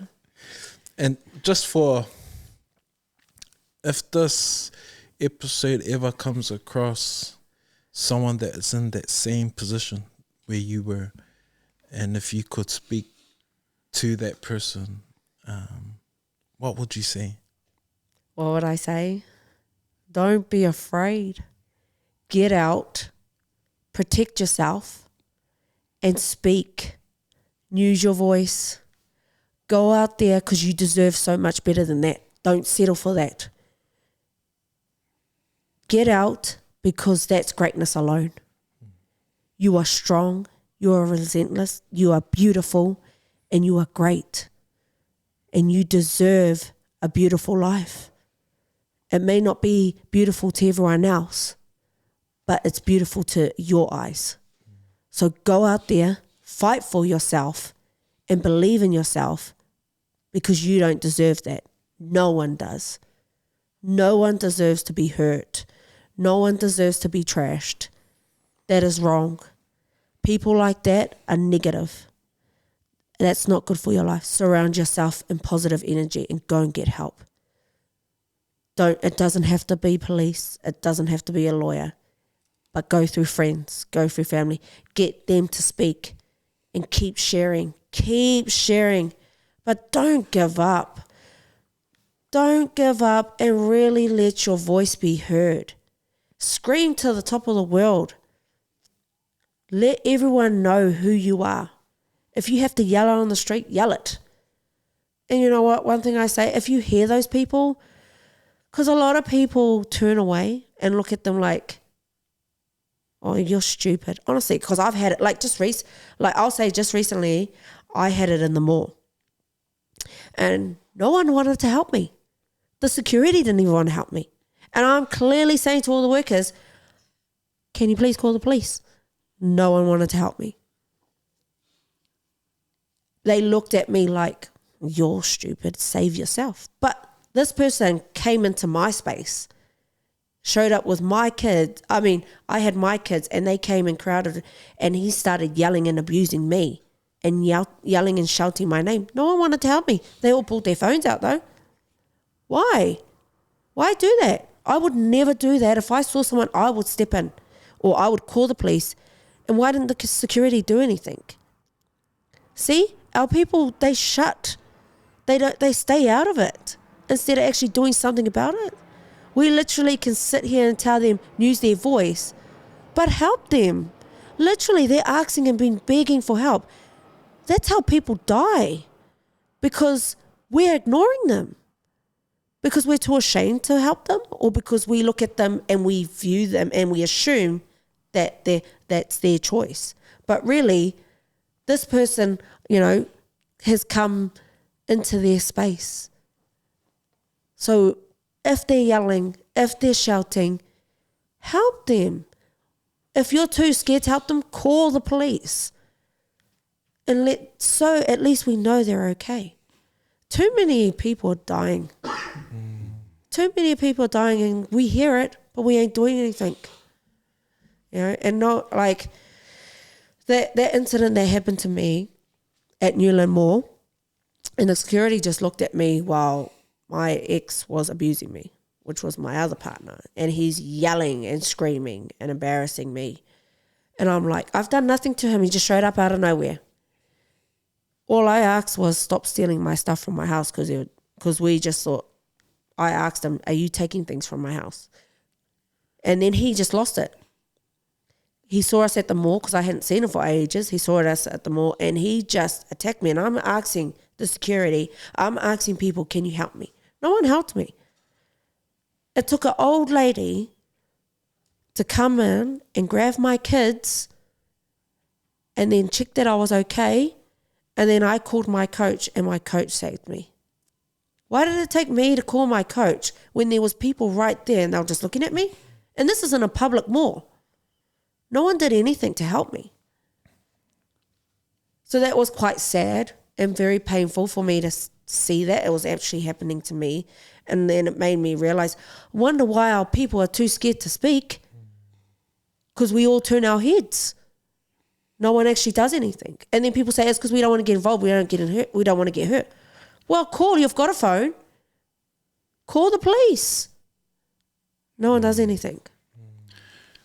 It's sad, eh? Yeah. So, I can also, it's like the best thing I can give is people use their voice. But when people are not listening, then we're doing just as much damage. If they die, all we did was stand there and watch them and hear them and walk away, or pull our phones. Too many people pull their phones out and watch people get abused and do nothing about it. Me, if I see it, I'll call the police straight away. Or I'll just grab her. I'll grab them and just pull them right out of the situation and then check that they're okay. No one does that. It's so sad. Yeah, and I wonder what that is, eh? I think that's been, I wonder if that's like a cultural thing with that's been developed in terms of like, don't snitch, or Yep. That's not my problem, that's yours. Yeah. And so I love what you're saying, and you're encouraging, like, man, if we don't do anything, if we stand there and we remain silent in terms of not helping, we're part of the problem as well. Exactly. That's how I see it. Yeah. And that's why I just want people to stop doing that. Like, just do something about it. Because if you just watch and stare, then you're basically killing them yourself. That's how I view it. Well, That's awesome. well.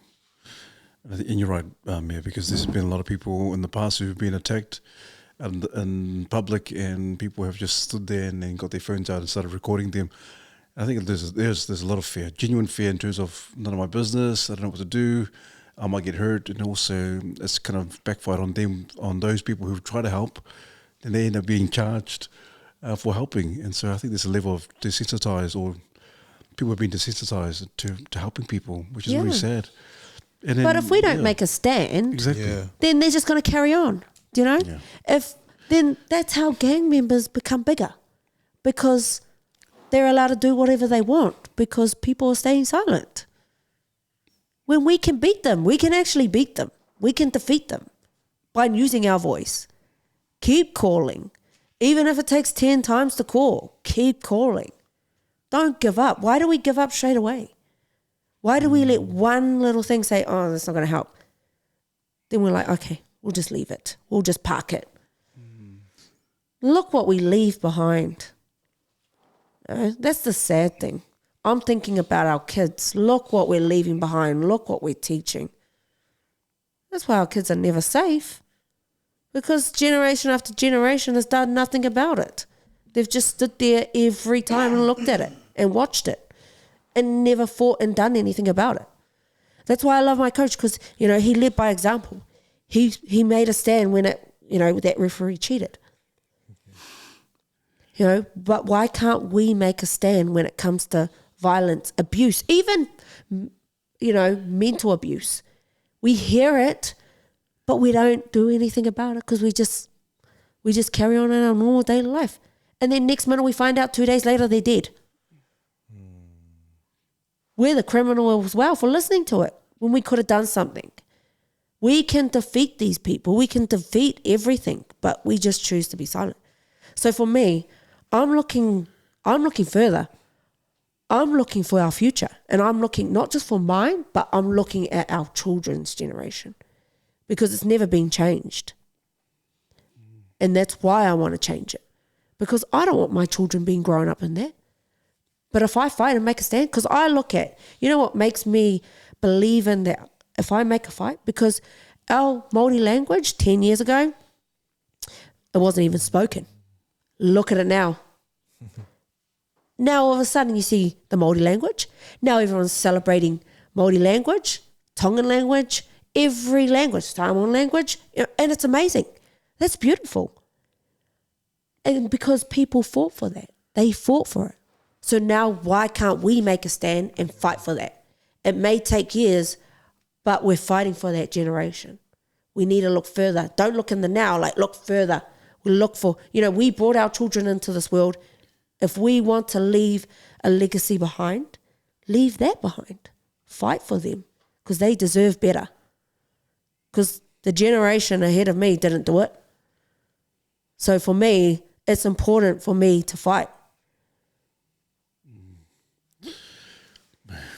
And really interesting. And it's interesting to reflect on just the experience at Linmore. And I just think it sort of illustrates how bizarre our world has become if stepping in to save someone from being abused is the weird thing to do. Yeah. And that the normal thing would be to record it or just to watch. And it seems weird that we're so disconnected from the hearts of other people that it doesn't even bother our conscience to just walk away and let it happen. Yeah. In fact, I think there's some, and I'm probably guilty of this myself, but I think there's some people that also probably think, I'm just glad it's not me. Yeah. And because it's our culture, modern society is all really individual. Like we're all in it for ourselves. No one's going to look after our families but ourselves. So why should we look out for other families? And I don't know. I'm generalizing here. I don't know if everyone, maybe it's just me that's had this thought in the past, but there's lots of reasons and it's just crazy to reflect that we can use those reasons without guilt and be like, not my problem. Yeah. What's for lunch today? And be completely. I'm guilty of it. Yeah. I'm guilty of it too. I've sat behind and just allowed it. But then I reflected back, and when it happened to me and I reflected, I was like, man, I can't, if I want to sit here and watch that, then what's going to happen for my children? So what if my daughter gets in that scenario? Because we don't know. And she might get in it and people just pull their cameras. It would hurt me. That would literally crush me. I'll feel more proud that I did something by using my voice and letting people know, because I'm fighting for that generation. And that's what I want to do. That's what I want to do. I want to normalize that, go and help.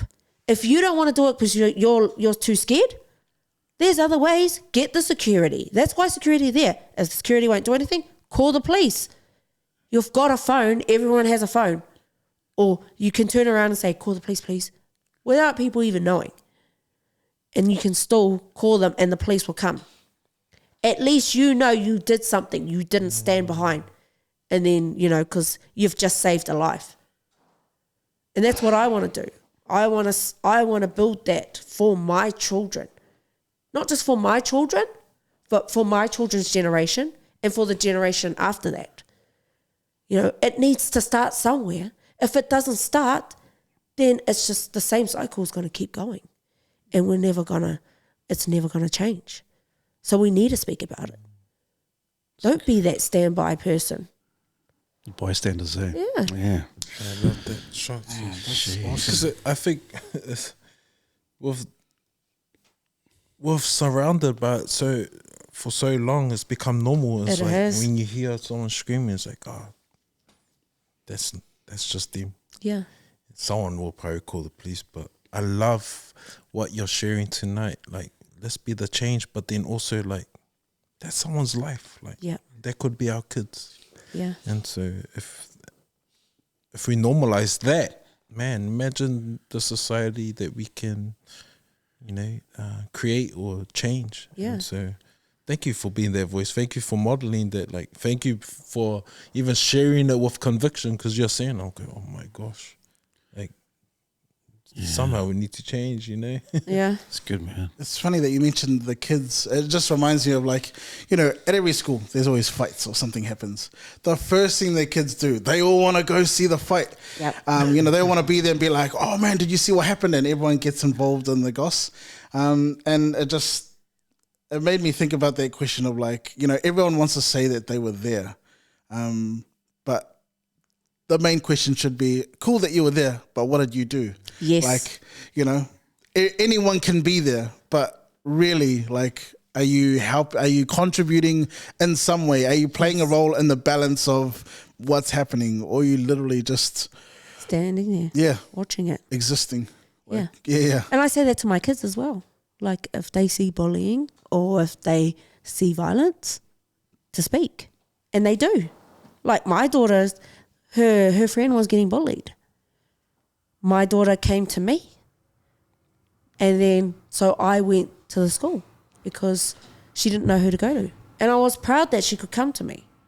Same with my son, because I've always taught them and I've always told them, if you see any violence, see any bullying, it's okay to be a snitch. People say if you snitch, it's not a good thing. They say, snitch, you die. I've heard it so many times. And I always say to my children, you snitch, you're great. You snitch, you're great. And so my kids, they know that. And my son, he literally, and I've told them, if you see bullying, tell the teacher. Don't just tell one teacher. Tell the other teacher. Tell the principal. Tell anyone. Just keep telling. And that's what my son did. He saw someone getting bullied. He told the teacher, and that teacher did something about it. And then he came home and told me. And you know what? I glorified my son, and I was like, yay, I'm so proud of you. Showing it's victory. If you show that to children, then, it's not, you're not silencing them. It is good to be a snitch. It is good because you're helping that kid. And then I've also taught my son that he was getting bullied. There was a kid that bullied him. He told the teacher, he did the right thing, and then his cousin was turned around and said, you should tell your mum so she can beat him up. And then my son was like, no, my mum won't. My mum's always taught me to be kind to the bully because you don't know what they're going through. And he's only 10, and I was so proud of him. Then literally the next day, my son finds out the bully, his dad was beating him up. So I was like, I broke out in tears, but of joy, because I was so proud of my son for being like that. And that's purely because I've taught him that, and his aunties have taught him that. Have an understanding that the bully's going through something. And my son always knew that, because I always said to him, you know, people that bully you, son, they're probably going through like they're homeless or starving, or they're getting bullied at home themselves. So he always that's how he viewed it. And same for my other two. You know, they always viewed it like that. So they never add fire with fire. They always build it with understanding and kindness and love. That's the best thing we can teach our children. Then it stops the hurting, the violence. You know, we're teaching children understanding. And that's what that's what I love, and that's what I'm proud of. Those achievements. That's so awesome. You know, we're so used to hearing, if anyone touches you at school, you let me know, because I'll go and sort out their parents, or come and sort out. And I always see it on like men's chat groups where they go, "Oh, my son's getting bullied. I'm gonna go to the school." But man, that doesn't do anything. Mate. It doesn't. Yeah. It literally does. We're just teaching. If we add fire with fire, like if we add violence, we're teaching violence. Yeah. So we're normalizing. That's why kids end up, you know, having one outs, or you know, one outs like fights. Like, oh, let's have a fight. Who's the toughest? Because we're teaching that, and we don't realize that we're doing that. We should be teaching understanding, listening, having a voice. You know, because everyone's always going through something. And that's why a bully goes, because they just finding ways to lash out to feel confident. That's how I feel personally, and that's how I view it. Yeah, I love it. I think we're the same. I think Jay always turns up to the kids' school.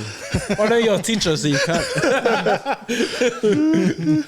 Oh, that's awesome. Oh man, Mea, what a privilege! What a privilege tonight, man. We can sit here and just talk about. But you are a true fighter. I think inside and outside of the ring, and obviously you're social injustice and real passionate about that, and people having a voice and standing up for themselves, and people doing. And I like what you said, understanding. If people go understand each other a bit more, and make time to get to know each other, then maybe we won't have a lot of these issues that we're having right now in this day and age. But Mea, with your boxing, where to from now? Where to from here? Like, are you obviously got to fight in December, but are you going overseas something, or are you thinking what are you and Isaac kind of colluding together and saying, man, we're going to go for another title? What does the future hold for you? So the future holds for me is I'm collecting all the belts, and I ain't stopping till I get them. So yeah, I'm not stopping until I get all of them. And I know, and I believe in myself. I trust in myself that I will get them all. Wow. Because I know my ability, I know my mentality, and I know who I am. Wow. So we look, Sounds like Pokemon. You're going to all the gyms, collecting all the badges. Yeah. You know? That's awesome. But life after boxing, I would love to work in mental health or aged care.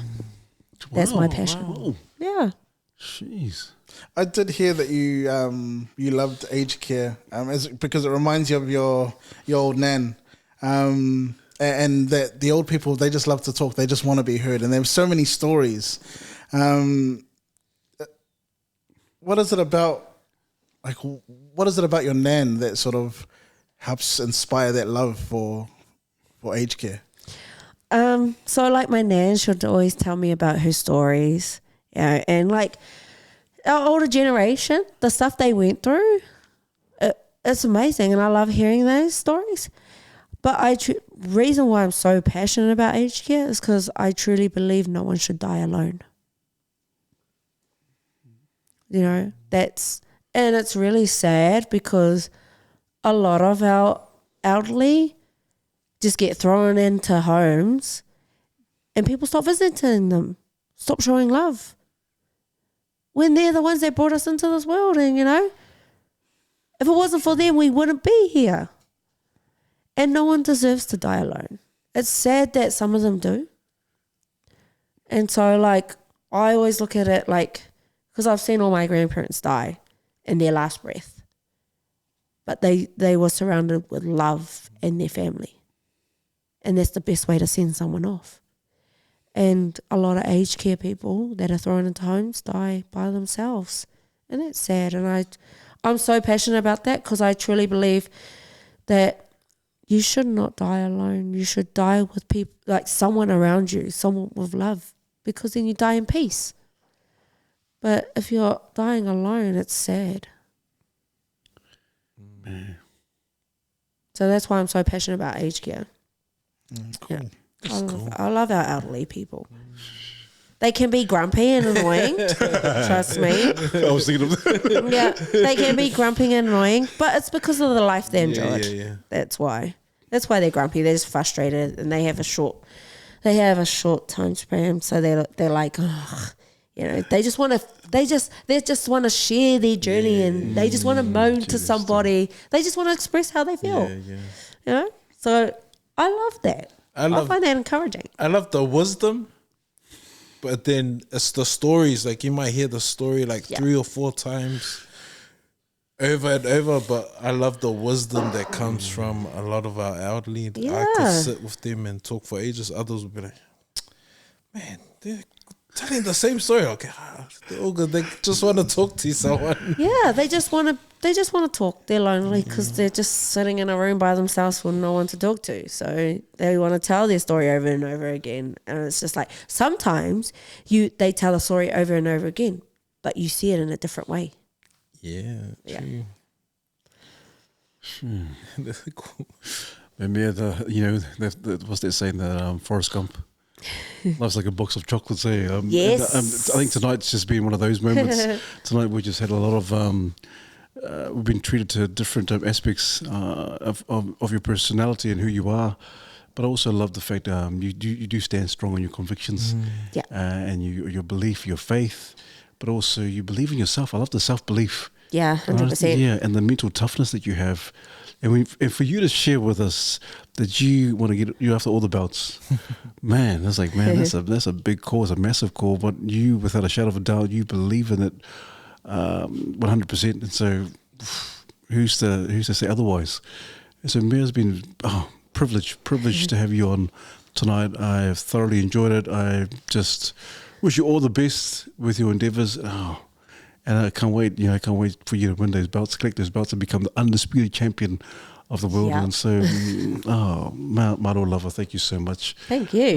Mea. The brothers might want to say a few words, or they might have a few other questions. I'll say my part, and then Jake he's got heaps of questions. And then, but yeah, I don't know what to say. I'm just really encouraged. I'm blessed by meeting you. Your story is amazing. What you have had to overcome and where you're at now, and just the self-belief, and it's contagious. Everything you say and every word that comes out of your mouth, you say it with conviction, and I believe in it.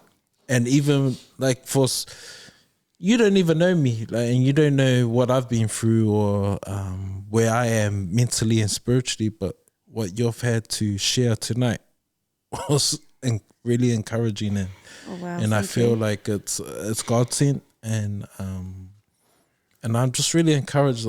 I'm so grateful we got to meet you, have this talanoa, because man, we get to watch from afar and encourage you and pray for you from afar. Thank you. I can't wait to see where you end up, whether you win belts or you don't. I just know that you're contributing to our community, you're contributing to society.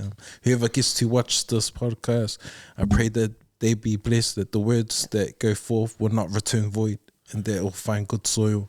And I'm excited for you, whatever you put your heart to, because man, I just believe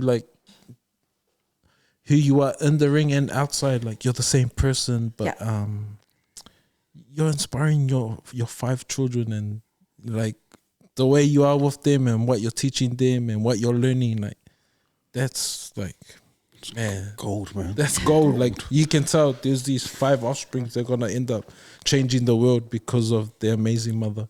Oh, thank you. Thank you so much, sis. I'm honestly really encouraged, and yeah, just we'll continue to pray for you, like outside of this. Thank you, sis. Oh, thank you. I love that. I only had really one more question. I think everything else you've answered. One more. Oh, answer it away. I was curious about, if 99% of a person's personality, skill, attributes is all the same, what is the 1% that separates greatness from everything else? That's a good question. Oh, you have stunned me there. Can you re-say that, please?